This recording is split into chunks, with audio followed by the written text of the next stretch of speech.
Bismillahirrahmanirrahim. My name is Zair Ali, and currently I am working as project coordinator at PASA HealthNet Eco Pakistan. We are extremely thankful to all of the participants and especially Professor Altaf Alam Saab for taking his precious time out. Uh, there are already 21 participants on the screen, so we will skip our introductory session. The mic is over to Professor Altaf Alam Saab. Sir, please, the mic is yours. Thank you very much. Welcome everyone. आज हम एक बहुत important topic पे बात कर रहे हैं, whom and how to treat for chronic hepatitis B. Hepatitis C के लिए आप बहुत आसान है.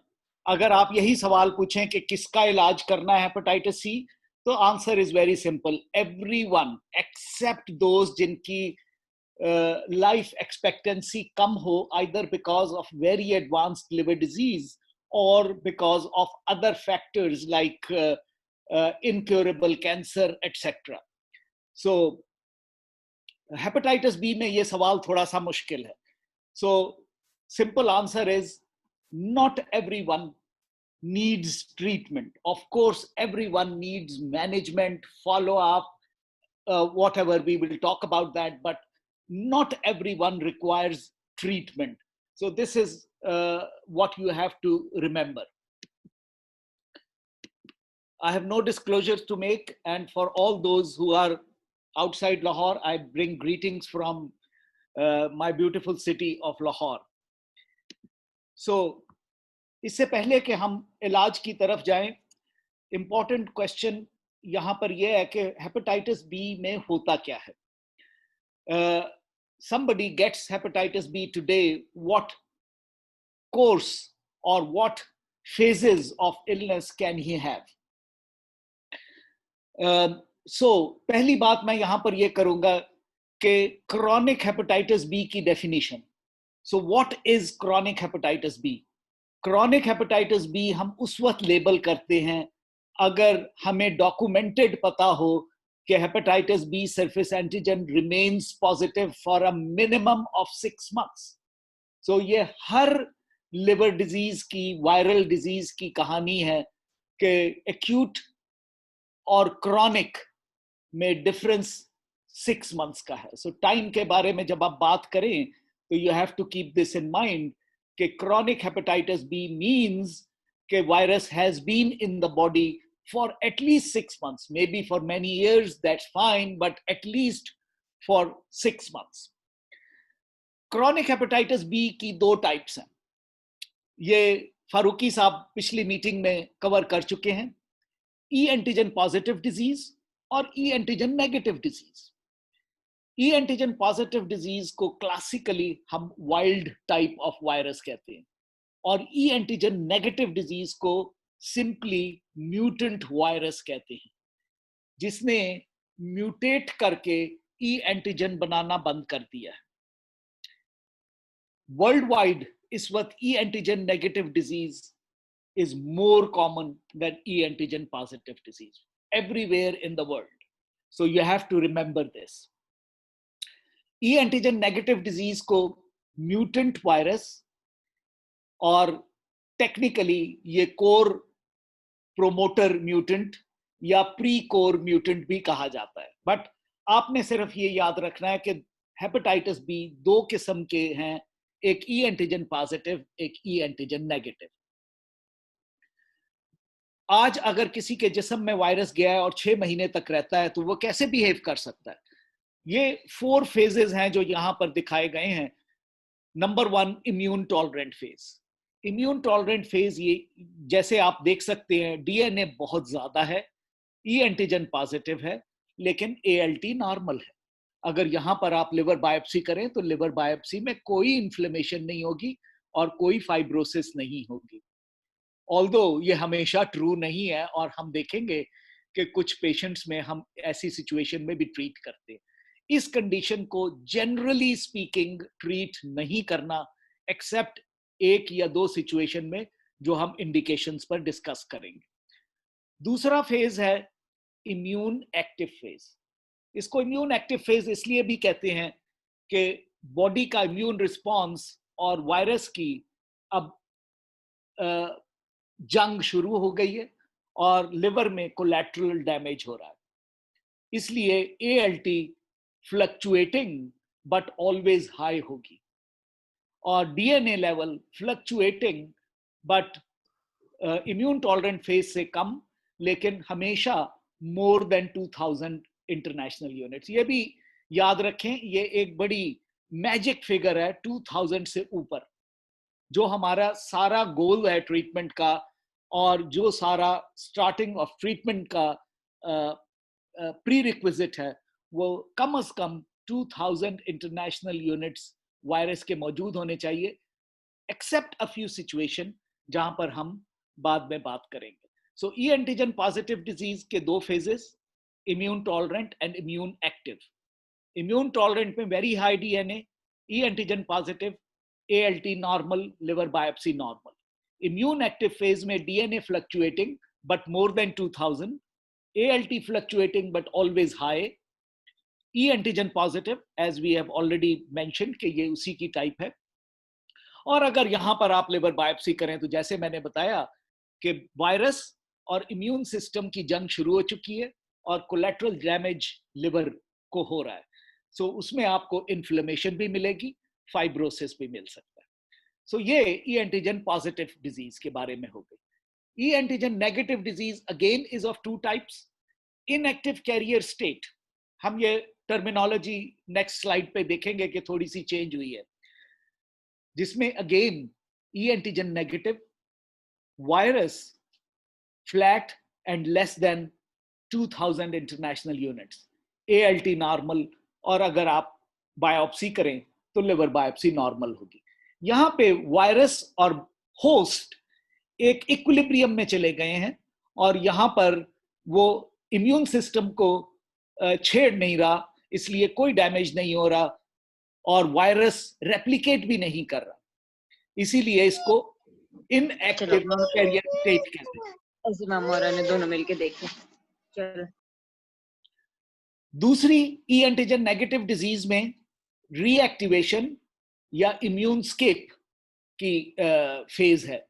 यहां पर डीएनए जैसे आप देख रहे हैं always more than 2000 but fluctuating, ALT fluctuating but generally more than normal.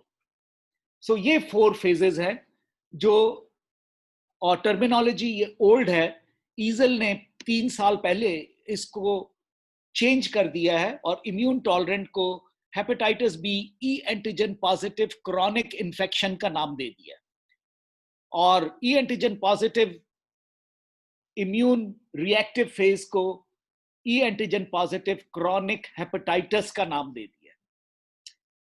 चीजें वही हैं कि viral load is high, immune tolerant में surface antigen is positive, E antigen is positive, ALT is normal, liver biopsy, no disease. जबकि E antigen positive chronic hepatitis में surface antigen positive, E antigen positive, viral load more than 2000 but fluctuating, ALT is elevated, may fluctuate, may even touch baseline, but it is usually elevated. If you do a liver biopsy, there is inflammation and or fibrosis. E antigen negative disease में जो हमने inactive carrier का पहले नाम था उसको change करके ईजल ने 3 साल पहले उसे E antigen negative chronic infection का नाम दे दिया। यहां पर DNA कम है, less than 2000, ALT नॉर्मल है और surface antigen is positive. So ये इनएक्टिव कैरियर का नया नाम ई एंटीजन नेगेटिव क्रॉनिक इन्फेक्शन। और जो इम्यून स्केप या इम्यून एक्टिव फेज था ई एंटीजन नेगेटिव का, उसे अब हमने नाम दे दिया E antigen negative chronic hepatitis. और इसमें surface antigen positive, E antigen negative, viral load more than 2000, जो हमने बात की magic figure 2000 international units, ALT elevated but fluctuating, और अगर आप लिवर बायोप्सी करें तो उसमें moderate to severe inflammatory and fibrotic changes आएंगे। ये मैंने 2 स्टेजेस को, दोनों हेपेटाइटिस को रेड से एनसर्कल किया है। इन 2 फेजेस का इलाज करना है, जबकि इम्यून टॉलरेंट या ई एंटीजन पॉजिटिव क्रॉनिक इन्फेक्शन और इनएक्टिव कैरियर स्टेट या ई एंटीजन नेगेटिव क्रॉनिक इन्फेक्शन का ट्रीटमेंट नहीं करना। जनरल याद रखें कि हेपेटाइटिस का इलाज करना है, इन्फेक्शन का इलाज नहीं करना। Not always but sometimes yes. So ये पिछली स्लाइड के ही है, डिफरेंट डिपिक्शन है, और टर्मिनोलॉजी जो ईजल ने प्रपोज की है वो हमने इसमें इनकॉर्पोरेट कर दी। सो अब आपके पास एक पेशेंट आता है, क्रॉनिक हेपेटाइटिस बी लेबल्ड है, based upon HBV and liver disease markers. तो उसको आपने कैसे असेस करना है? इसमें 2 चीजें हैं। वायरल मार्कर्स को देखना है, ये फारूकी साहब ने लास्ट लेक्चर में बड़ी डिटेल्ड बात की है, जिसमें surface antigen, E antigen, anti-HBE और HBV DNA क्वांटिटेटिव शामिल है। लिवर डिजीज को देखना है, बायोकेमिकल पैरामीटर्स, किडनी की प्रोफाइल जरूर देखें क्योंकि उससे इलाज में फर्क पड़ेगा। लिवर डिजीज की सिवेरिटी के लिए INR, सोडियम, ये चीजें जरूर चेक करें। और सबसे इंपॉर्टेंट बात यह है कि फाइब्रोसिस मार्कर्स को देखें कि आया लिवर ऑलरेडी डैमेज हो चुका है, उसमें इन्फ्लेमेशन या फाइब्रोसिस है। फाइब्रोसिस तो आप नॉन इन्वेसिव तरीके से आइदर एप्री FIB-4 स्कोर लगा के आप कैलकुलेट कर सकते हैं, और अगर ये लेस देन 1.5 तो चांसेस यही हैं कि इसको एडवांस्ड फाइब्रोसिस नहीं है, बट ये क्रूड मेथड है। और प्रेफरेबल ये है कि अगर पॉसिबल हो तो पेशेंट का फाइब्रोस्कैन या शेयर वेव इलास्टोग्राफी जरूर करा लें, ताकि वो आपको बता सके कि स्टेज ऑफ फाइब्रोसिस क्या है, F0, F1, F2, F3, F4। या लिवर बायोप्सी। लिवर बायोप्सी हमारे मुल्क में बहुत ज्यादा नहीं होती, अमेरिका ने भी हमारी तरह बहुत कम रखी हुई है। यूरोप में और यूके में अब भी काफी लिवर बायोप्सीज होती हैं हेपेटाइटिस बी की इन्फेक्शन को असेस करने के लिए, क्योंकि वो गोल्ड स्टैंडर्ड है। लेकिन क्योंकि all the factors, cost, risk of complications from liver biopsy, patients don't like it, physicians don't like it, so ये कम से कम होती जा रही है in all diseases of the liver including hepatitis B। so ये आपने बेसिक असेसमेंट करनी है होस्ट की और वायरस की। एक बात मैं पहले यहां पे बता दूं, खुदा का वास्ता है, दुनिया में कहीं भी आप काम कर रहे हैं, कोई भी पेशेंट सरफेस एंटीजन पॉजिटिव का आया है, चाहे वो एक्यूट हो चाहे वो क्रॉनिक हो, डेल्टा वायरस को जरूर रूल आउट कर दें। और पहला टेस्ट anti-HDV होगा, और अगर वो पॉजिटिव आएगा तो HDV RNA क्वांटिटेटिव होगा। सो ये जरूर करें। दुनिया में हर जगह इंक्लूडिंग पाकिस्तान, अब भी आज के दिन भी 2020 में 30 to 40% पेशेंट से ज्यादा सरफेस एंटीजन कैरियर्स में डेल्टा वायरस हुआ ही नहीं होता। सो ये बहुत बड़ा हमारा डायलेमा है, जिसको आपने अपने जहन में बिठा लेना है कि surface antigen positive delta virus का टेस्ट जरूर होना चाहिए। ये एल्गोरिदम है कि सस्पेक्टेड HBV इन्फेक्शन आई, सरफेस एंटीजन पॉजिटिव आया, आपने क्रॉनिक हेपेटाइटिस बी के लिए इवैल्यूएट किया, वायरल मार्कर्स किए, पेशेंट का जो आपने इवैल्यूएशन करनी है उसमें family history, extra hepatic manifestation, risk of HCC और रिस्क ऑफ HBV रीएक्टिवेशन। अगर एक patient happy surface antigen positive है, DNA नेगेटिव है, लेकिन आप उसे रिटक्सीमैब दे रहे हैं रूमेटॉइड आर्थराइटिस के लिए तो या लिम्फोमा के लिए, तो उसको आपने प्रोटेक्ट करना है। सो ये चीजें इंपॉर्टेंट हैं। अगर आपके पास ये क्राइटेरिया पूरा होता है तो आपने पेशेंट को ट्रीटमेंट देनी है। दूसरी तरफ अगर पेशेंट को सिरोसिस निकल आता है based on biochemical, haematological, ultrasound, fibroscan, APRI score, FIB-4 score, तो आपने इसको फौरन ट्रीटमेंट शुरू करनी है. Whatever the viral load, whatever the ALT, this patient must be treated. अगर दूसरी तरफ सरफेस एंटीजन नेगेटिव और anti-HBC पॉजिटिव निकल आता है, लेकिन anti-HBS यहां पर नहीं हुआ, लेकिन आप जब हेपेटाइटिस बी की स्क्रीनिंग की बात करते हैं तो आइडियली सरफेस एंटीजन, anti-HBC और anti-HBS होना चाहिए. अगर यहां पर सिचुएशन है कि आपका सरफेस एंटीजन नेगेटिव आ रहा है और anti-HBC पॉजिटिव है, तो आपने इसको स्पेशलिस्ट फॉलोअप में नहीं रखना. जीपी को कहना है कि इसको आप सिर्फ उस वक्त देखें अगर इसे कोई कीमोथेरेपी या इम्यूनोसुप्रेसिव थेरेपी दी जाए तो इसको प्रीएम्प्टिव प्रोफिलैक्सिस दी जा सकती है विद ट्रीटमेंट. सो पहले हम इनको डिस्चार्ज कर देते थे, अब हम इनको ये जरूर अगर आपके यहाँ पर सिस्टम ये है कि आपने खुद ही देखना है तो आप पेशेंट को वार्न जरूर कर दें कि अगर आपको कभी high dose steroids, chemotherapy, cancer chemotherapy या immunosuppressive therapy of any type मिले और सरफेस एंटीजन आपका नेगेटिव है और anti-HBC पॉजिटिव है, तो you should be considered for prophylactic treatment.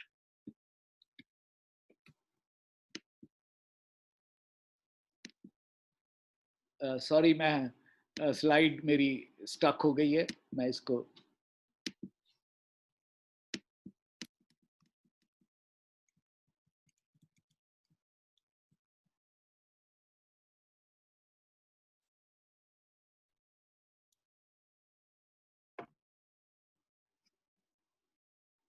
Altaf sir, you can stop share and share it again if you can, or should I share the screen?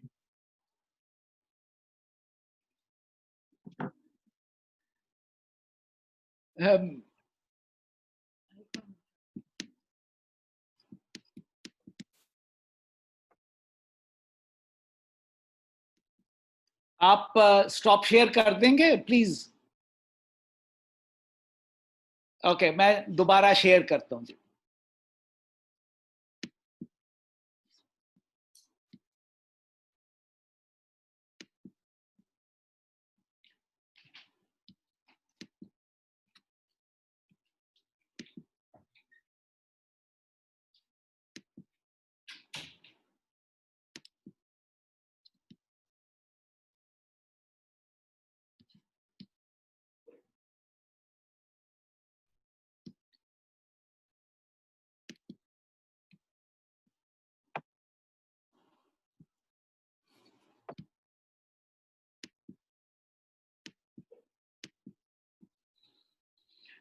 Oh my God. Something has gone drastically wrong. Sir, should I share your... Can you, Uzair, if you can share the presentation and then follow Dr. Altaf Saab.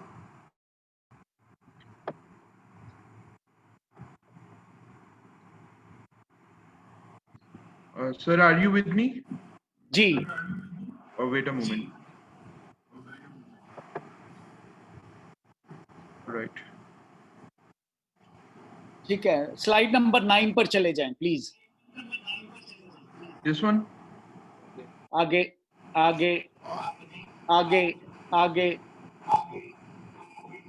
आगे आगे. Okay, जब हम guidelines की बात करें, पीछे चलें please Uzair. जब तक मैं ना कहूं इसको मूव ना करें, पीछे चलें, पीछे, बैक बैक, आगे आगे नहीं पीछे. आप आगे जा रहे हैं उजैर, और पीछे.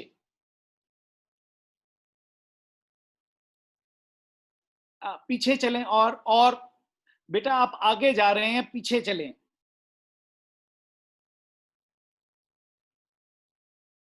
उजैर पीछे करना है.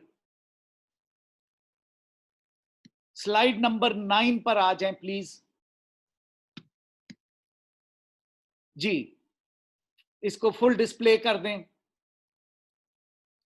ओके, सो गाइडलाइंस को अगर आप देखें तो अब बेसिकली सारी गाइडलाइंस सिमिलर हैं, ASLD, अपासल, ईजल।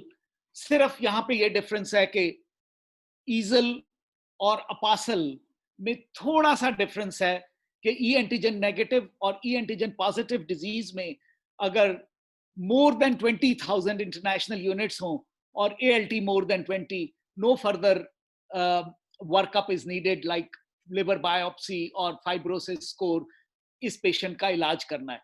इसलिए हम सिर्फ ईजल गाइडलाइन का क्राइटेरिया लेते हैं और उसकी इंडिकेशंस देखते हैं। Next please. सो ईजल गाइडलाइंस में ये 5 कैटेगरीज हैं जिनको आपने ट्रीट करना है। मैं तीसरे नंबर से शुरू करता हूं। Obviously active chronic hepatitis B, DNA more than 20,000, याद रखें 20,000, 2,000 नहीं कह रहे, 20,000। ALT more then 2 upper limit of normal, चाहे ई एंटीजन नेगेटिव और E antigen negative, one should start treatment regardless of the degree of fibrosis. You can do fibroscan to define the long term follow up कि अगर F3 F4 है तो HCC के लिए screening life long रखनी है। दूसरी तरफ अगर वायरस मोर देन 2000 है, ई एंटीजन पॉजिटिव और negative disease, ALT is more then upper limit of normal, ये वो नहीं बता रहे कि ट्वाइस या कितनी, just upper limit of normal है, और यहां पर एटलीस्ट मॉडरेट लिवर इन्फ्लेमेशन और फाइब्रोसिस है, this patient should also be treated. ये कैसे पता चलेगा कि मॉडरेट लिवर इन्फ्लेमेशन या फाइब्रोसिस है? ये वो लिवर बायोप्सी पे पता करते हैं। आपको कैसे पता चलेगा? ALT पर और फाइब्रोस्कैन पर और एप्री स्कोर पर। ALT is raised, fibroscan more than F2, you have to treat। और ये हम डिफाइन देखेंगे कि क्या है moderate liver inflammation and fibrosis की डेफिनेशन क्या है। सिरोसिस, चाहे ई एंटीजन नेगेटिव और ई एंटीजन पॉजिटिव, कंपनसेटेड या decompensated cirrhosis, detectable DNA, whatever the ALT level, you should treat।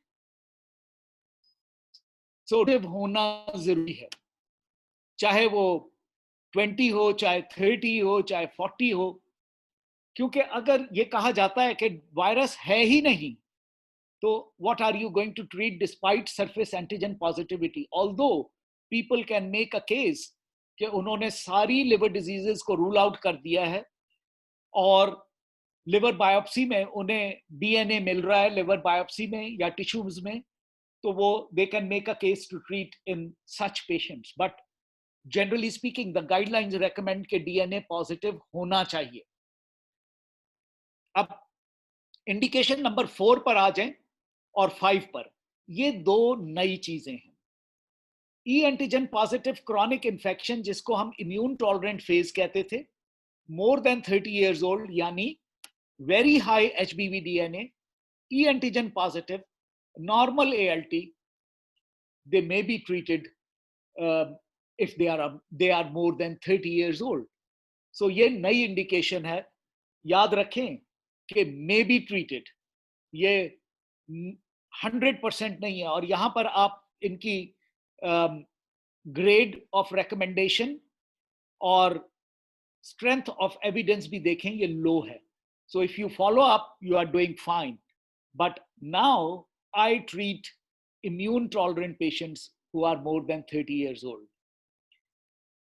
immune tolerant की definition याद रखें, e antigen positive, DNA very high, ALT normal, liver biopsy करेंगे तो normal निकलेगी। आमतौर पे फाइब्रोस्कैन पर भी liver fibrosis F0 मिलेगा आपको।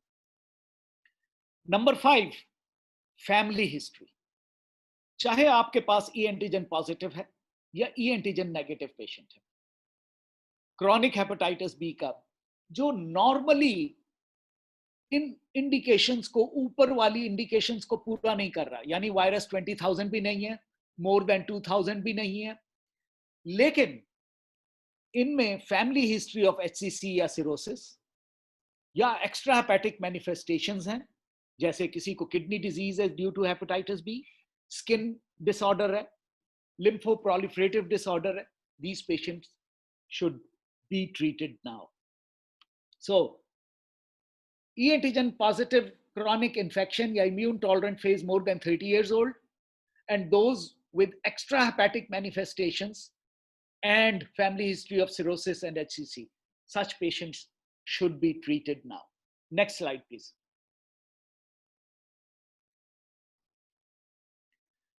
वहां पे आपने ईजल गाइडलाइंस में देखा कि viral load more than 2000, ALT more than upper limit of normal, उसको वो कहते हैं कि अगर सिग्निफिकेंट फाइब्रोसिस या इन्फ्लेमेशन है तो उसको इलाज करें. What does that mean?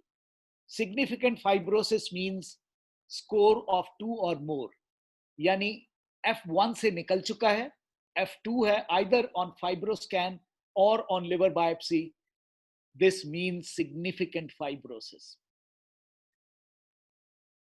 APRI or fibroscan non-invasive or liver biopsy invasive. Significant necro-inflammatory activity क्या है? Moderate to severe, which means score of 2 or higher, यानी A2, A3 or A4. They should be treated. A0, A1 can be observed and follow up. और ये नेक्रो inflammation आपको कोई non invasive test अभी नहीं देता. This has to be done by liver biopsy. ASLD की guidelines में एक और चीज अब फाइनल कर दी है. पहले उन्होंने ALT की लेवल को मेन में 25 और फीमेल्स में 19 किया था, और अब ये बात फाइनल है कि मेन में 35 is the upper limit of normal और विमेन में 25 is the upper limit of normal. So ये भी याद रखें, अगर आप ASLD गाइडलाइंस कोट करते हैं तो दीज आर नॉर्मल वैल्यूज, जबकि ईजल यानी यूके में और यूरोप में they are not sticking to this rule so far. They just say more than upper limit of normal या more than twice upper limit of normal, जो उनकी laboratory की normal values हैं. So they are still sticking to the old values, but US में men 35 and women 25 ALT is the upper limit of normal. Next, please.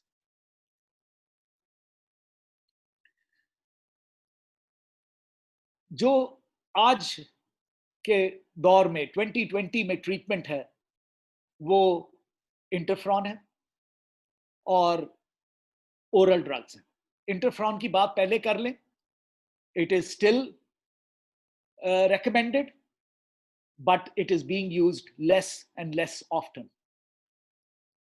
It can be considered in a young patient with mild to moderate E antigen positive or negative disease. Standard duration is 48 weeks, although in selected cases where the virus is showing gradual but continuous decline, but still more than 2000 at week 48, the treatment may be extended, but this is for very select patients. Generally speaking, interferon is for 48 weeks. Next.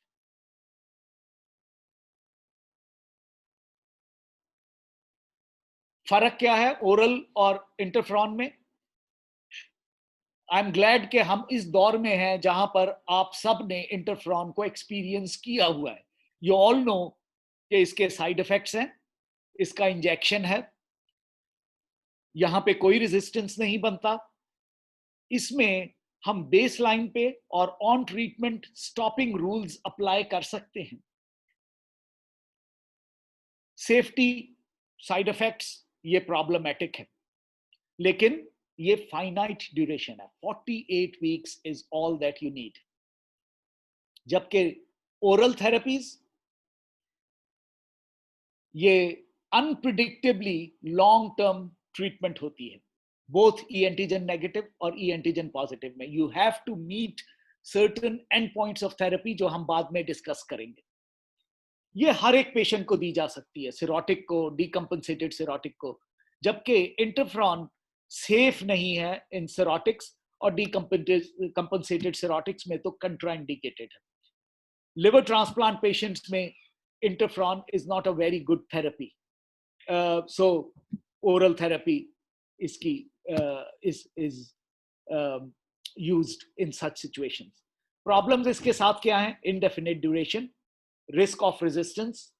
Fortunately जो दवाइयां अब हम use करते हैं उसके साथ resistance नहीं है, और long term safety का हमें बहुत अच्छा अभी पता नहीं है. Next please.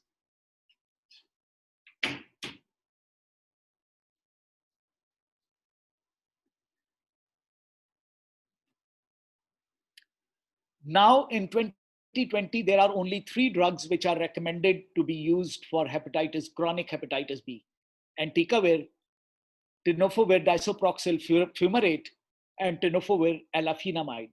इनको हम TDF और TAF respectively कहते हैं. Lamivudine, Adifovir, and Telbivudine are no longer recommended for chronic hepatitis B because they were leading to resistance patterns and discontinuation of therapy. Next, please.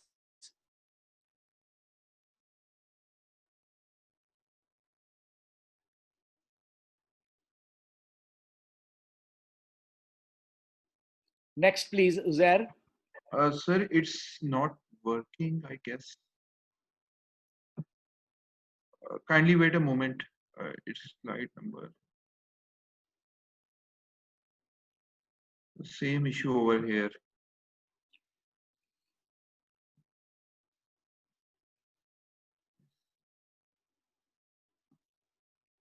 Sorry, Altaf Sahab, that was slide number. मुझे तो नजर नहीं आ रही slide number, आपको पता होगा, मैं बता दूंगा, आप डिस्प्ले करें. जी सर, अब आ रही है? जी यही थी. Next. Sir, it's not moving forward. Stop share करके दोबारा कर अगर दो. आप इसको आप डिस्प्ले मोड में ना लेके जाएं, दूसरे मोड में ले जाके स्टॉप शेयर करके दूसरे मोड में ओपन करके और फिर स्लाइड नंबर से उस पे आगे चलें. Probably that will work. Slide show पे मत करो इसको.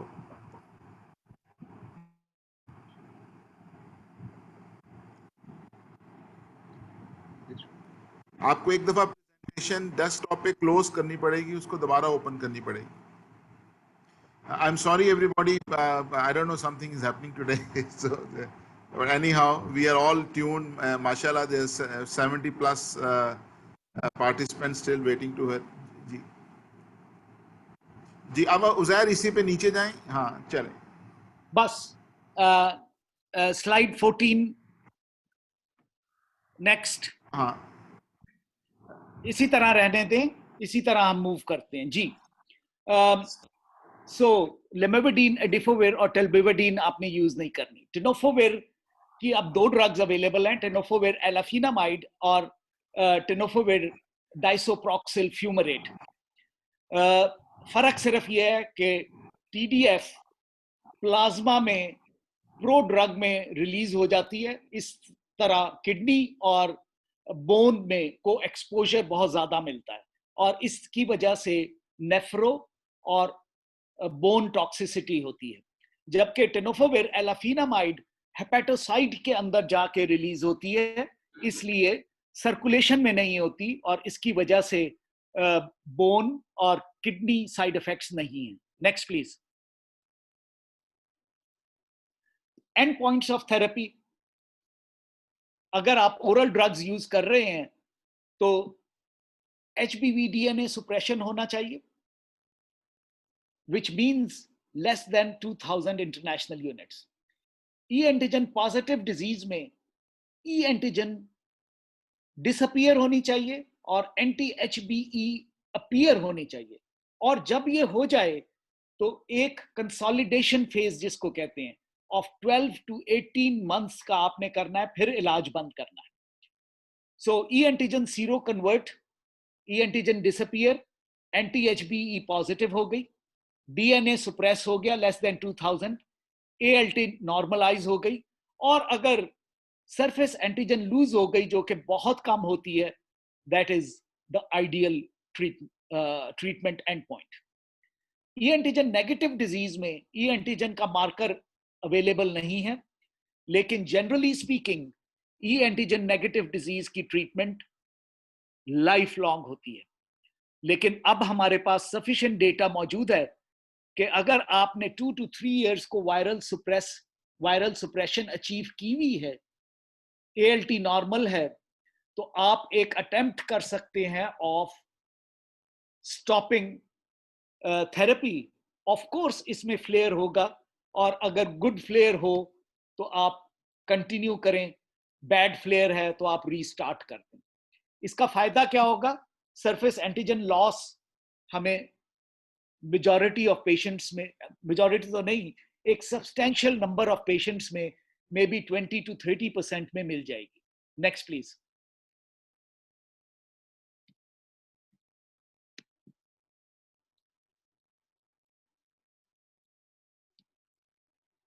ये आपको डेटा सजेस्ट करता है कि अगर आपने 1 साल के लिए इंटरफेरॉन और न्यूक्लियोसाइड दिया है तो क्या आप अचीव कर पाएंगे। हम सिर्फ इंटरफेरॉन को देखते हैं क्योंकि ओरल थेरेपी तो कभी भी 1 साल की नहीं होती, इसलिए उसको 1 साल के रिजल्ट्स को देखने का कोई फायदा नहीं है।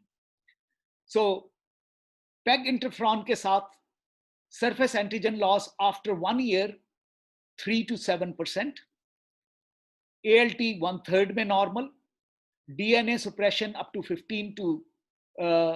7 to 15% में, और seroconversion E antigen positive में 1/3 में।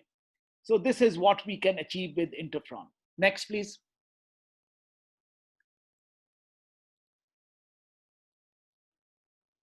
Next, please.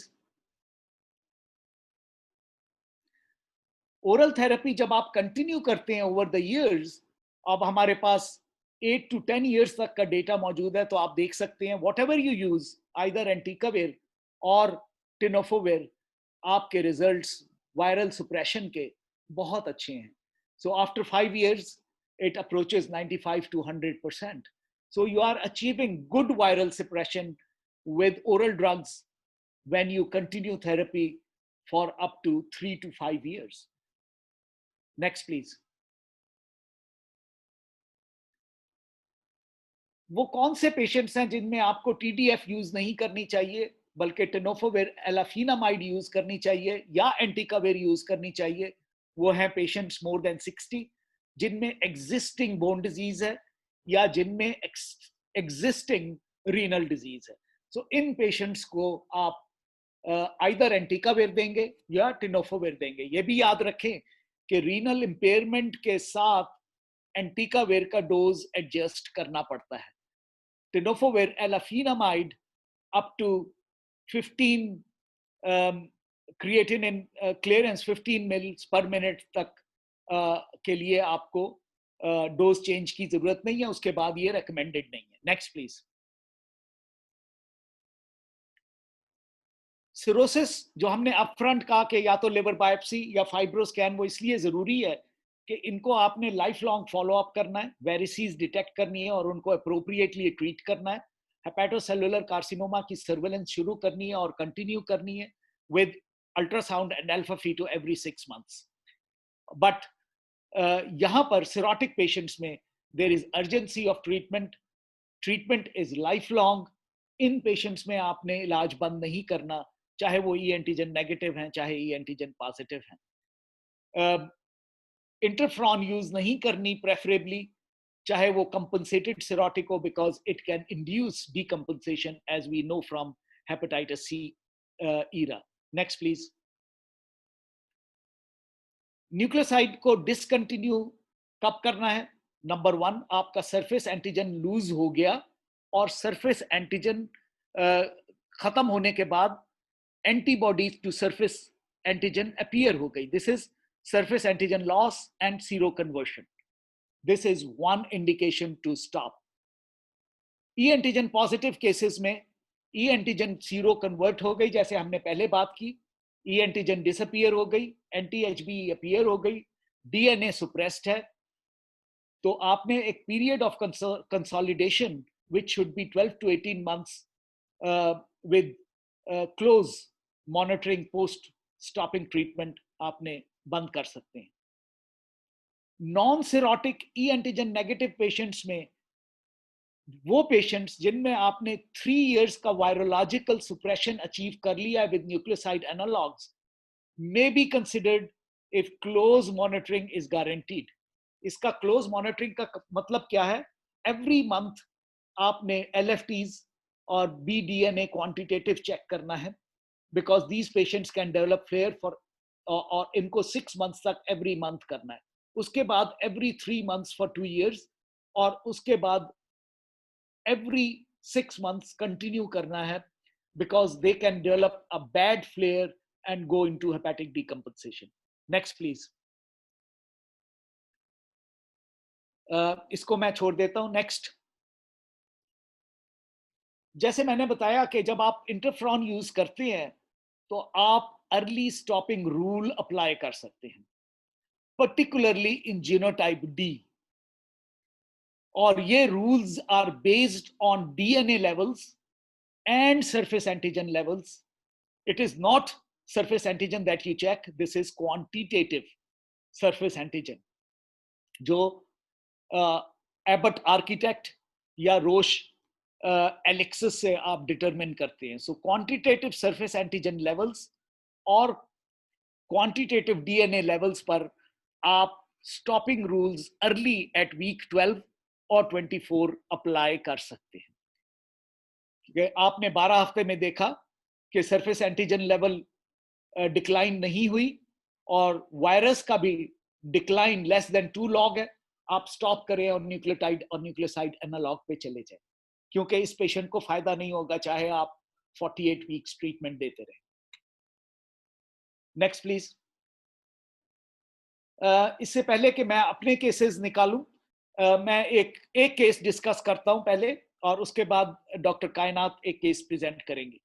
एक 52-year-old male, surface antigen positive, E antigen negative, anti-HBe positive, C and D antibodies negative, HBV DNA 42,000 international units.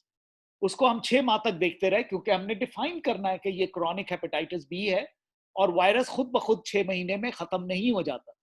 So during 6 months follow-up, ALT remains elevated at 102, surface antigen remains positive, and DNA remains at the same level.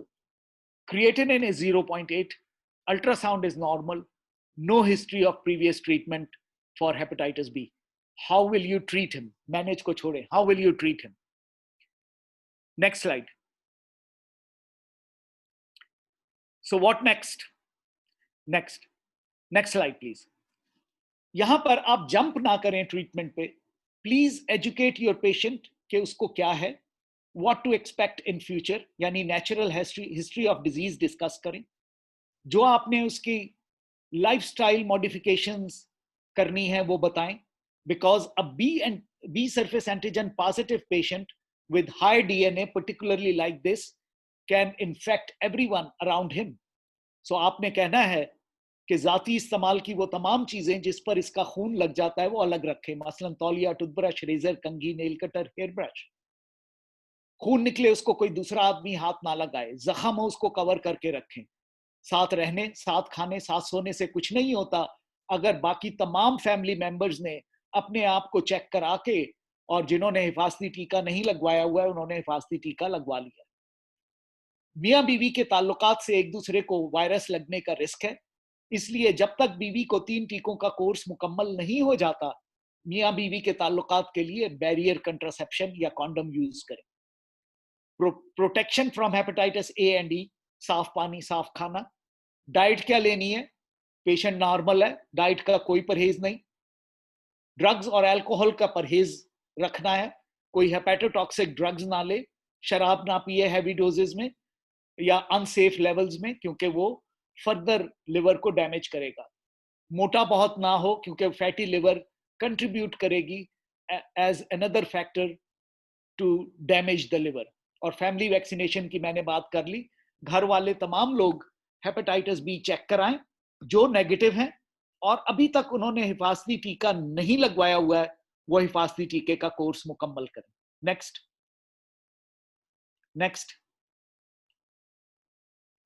ये हमारे पास options हैं. एंटिकावेर, TDF, TAF, और pegylated interferon.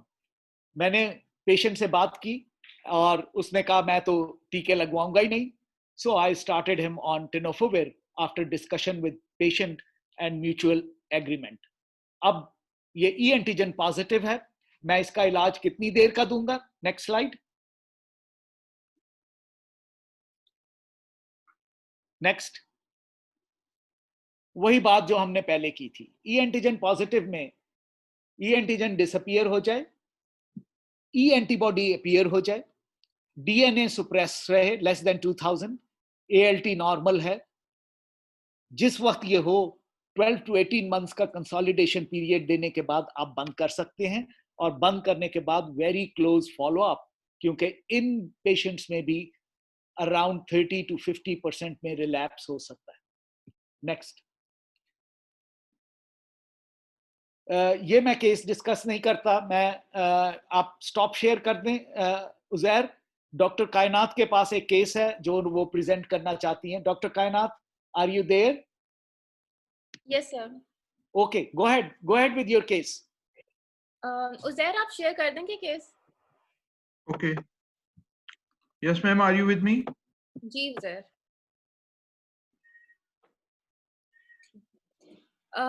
So we had a female patient, age 34 years and weight 55 kg. Her height is 159 centimeters. She presented in OPD with complaint of epigastric pain, on and off fever from 3 months, nausea and reduced appetite. Recently, the patient was diagnosed with HP surface antigen positive. On examination, abdomen and chest were normal. The family history include brother is HPV positive and husband was HCV positive.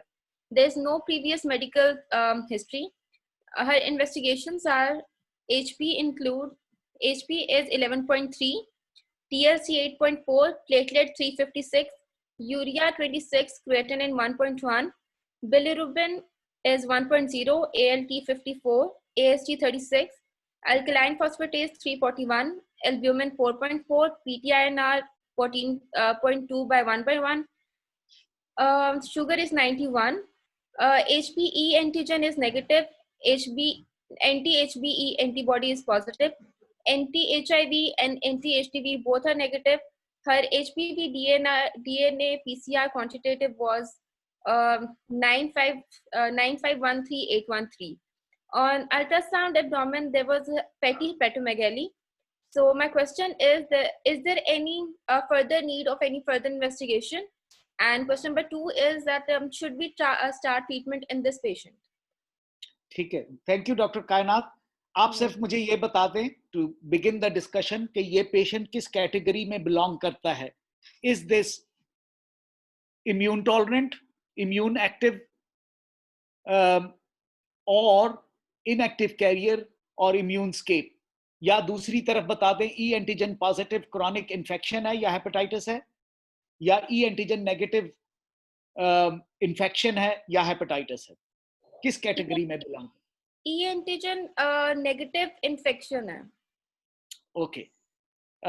ALT फिर क्यों ज्यादा है? ALT 54 है इसमें.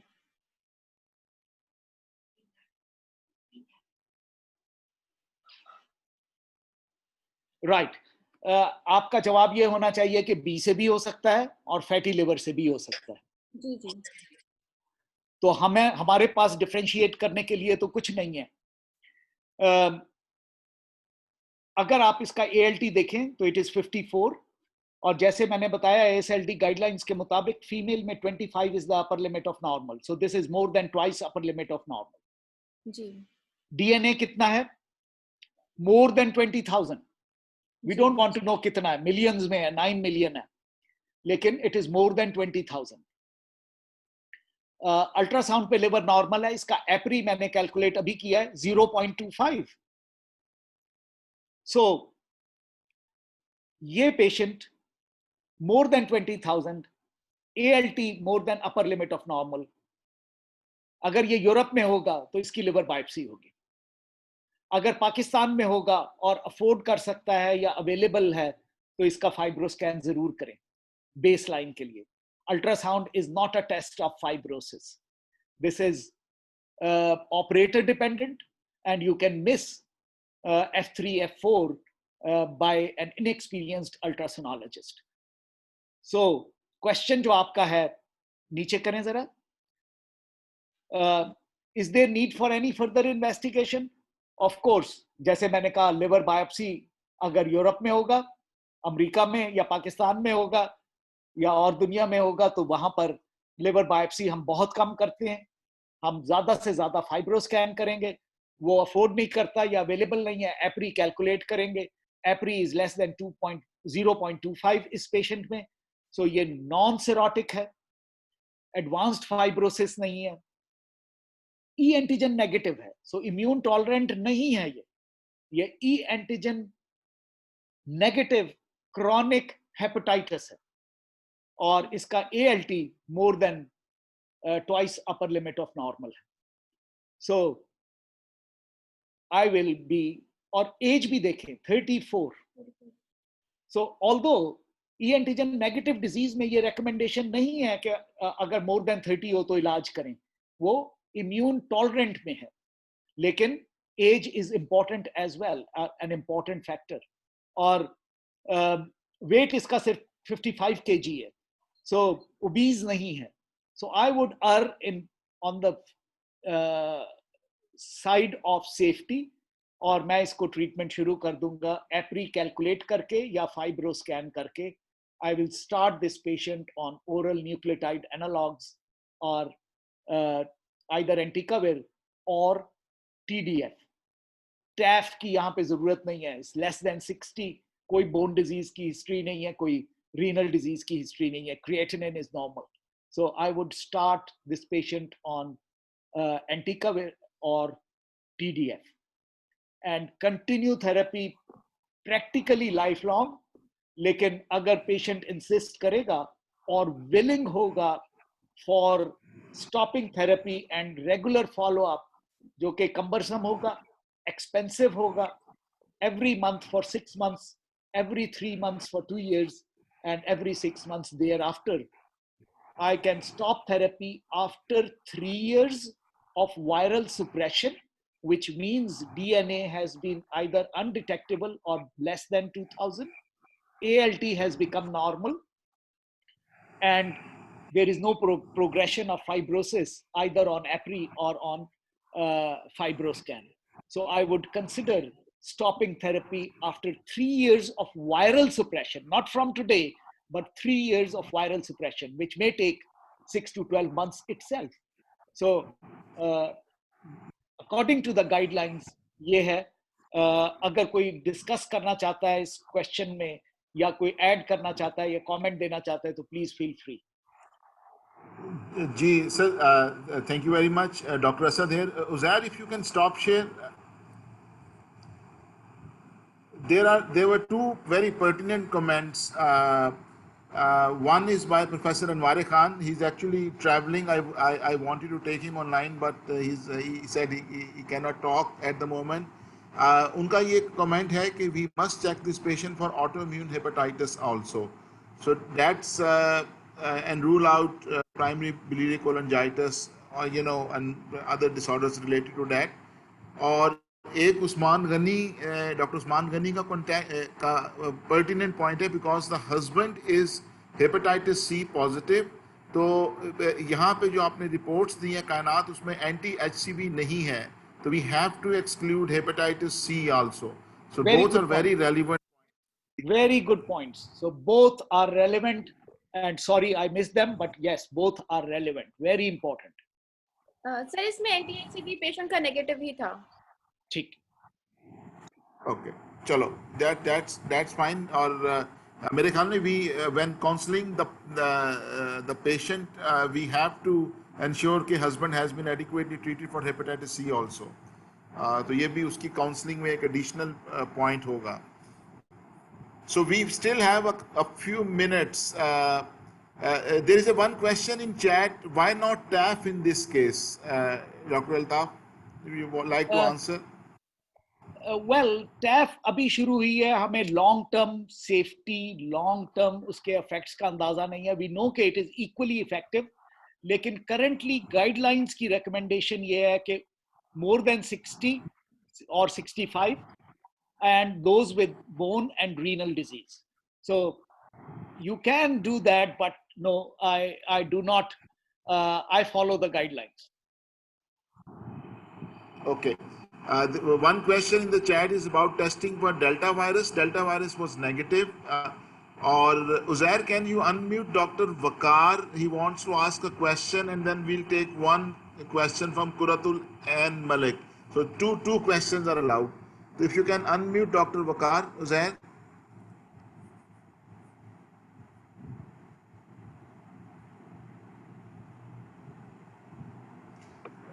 Dr. Dr. Vakar, Vakar, जी please sir, go सलाम ahead. अलैकुम sir. Sir ने तो बहुत अच्छी डिस्कशन की, सारी चीज़ों को कवर किया है, लेकिन एक चीज़ जो कि डॉक्टर कायनात की क्वेश्चन में, जो क्रोनिक इन्फेक्शन जो होता है उसमें ALT लेवल इतना क्यों सर बढ़ा हुआ है? तो ये वैसे ये कि बहुत रेयर होता है, लेकिन इसके अलावा सर क्या हम चीज़ें देख सकते हैं? क्योंकि chronic infection, HbA negative chronic infection में जो सर ने स्लाइड शेयर की हीजल के, उसमें अमूमन लेस देन अबव देन 2000 जो है होता है, लेकिन इतना 20,000 से ऊपर नहीं जाता। तो ये सब चीज़ थोड़ी कंफ्यूजन मुझे हो रही थी। बाकी तो क्लियर कट, यानी सर ने बताया कि क्रोनिक जो है HbA नेगेटिव क्रोनिक इन्फेक्शन पेट हो रहा है, ALT 2 टाइम्स रेज है, और ये चीज़ सर मुझे थोड़ी समझ में नहीं आ रही है। थैंक यू डॉक्टर वकार। इसमें सिंपल जैसे डिस्कशन में हुई बात कि डेल्टा वायरस भी चेक करना है, ऑटो इम्यून और प्राइमरी बिलियरी कोलेंजाइटिस को रूल आउट कर लेना है, फीमेल है, यंग फीमेल है, और बाकी हेपेटाइटिस सी की भी बात हो गई, उसको रूल आउट करना है। डेल्टा जरूर चेक करना है हर एक में, जो कि बताया कि सी भी नेगेटिव है, डेल्टा भी नेगेटिव है।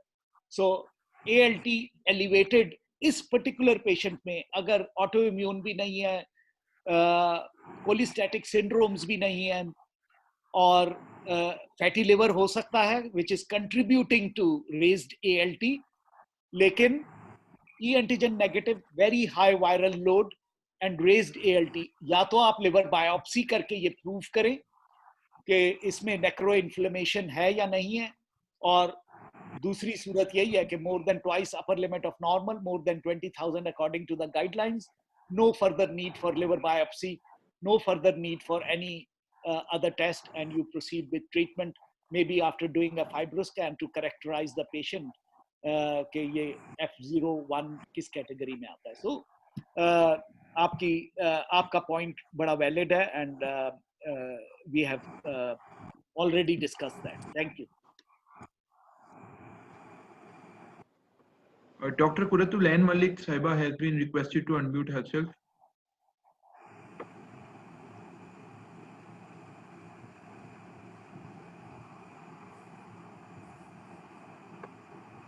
जी doctor Qurratul N, please go ahead. हाँ जी, मैंने सर से क्वेश्चन करना था कि अगर पेशेंट को हेपेटाइटिस बी था और उसके हस्बैंड को हेपेटाइटिस सी है, तो उसमें कॉन्ट्रासेप्शन जो है उसकी क्या होगा?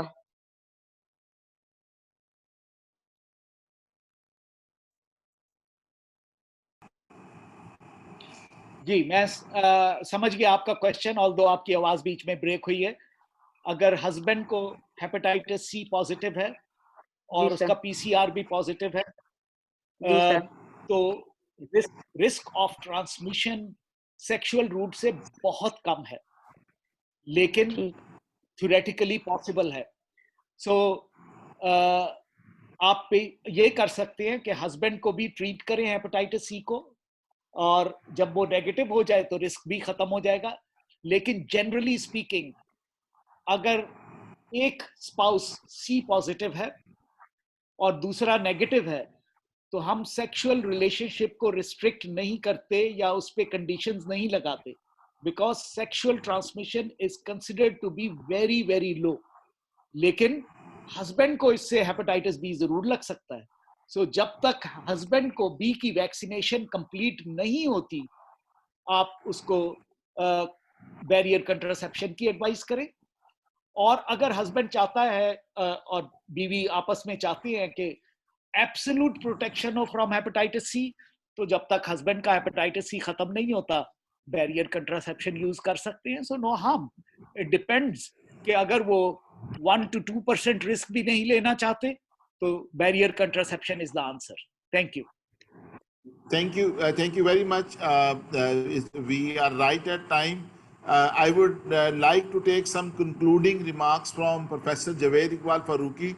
But before going to him, I would like to inform all of you that Pakistan Society of Hepatology Liver Congress, Annual Liver Congress, is on end of September. We will be sharing the link and invitations to all of you. And my request is that all of you must sign up and attend. And Farooqi Saab will further guide us on that. I think at the moment registration may be free.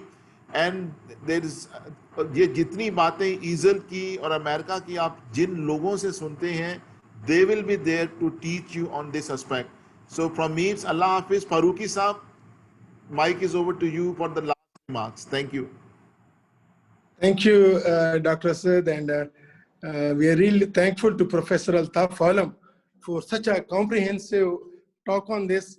To cover the hepatitis B and every aspect, I think only Professor Altaf Alam Sahab can do that, and he has done that excellently, and he has told us how to manage and treat this patient in everyday clinical practice.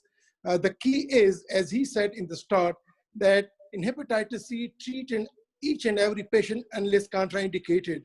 In hepatitis B, don't start treatment unless it is indicated. This is the only difference between these two. And I think that was a wonderful talk once again.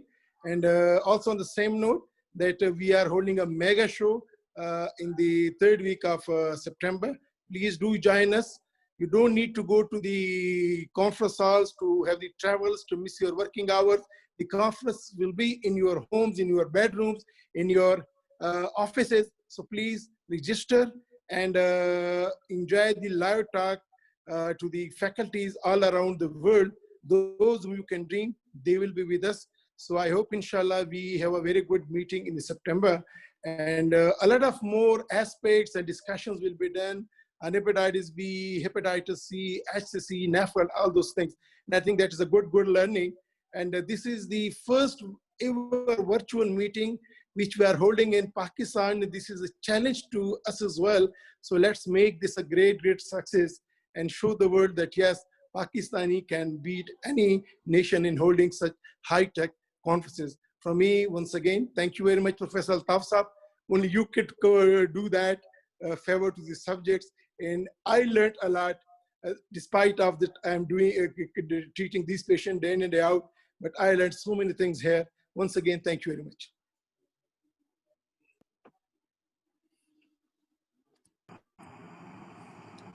Over to you, Zaid.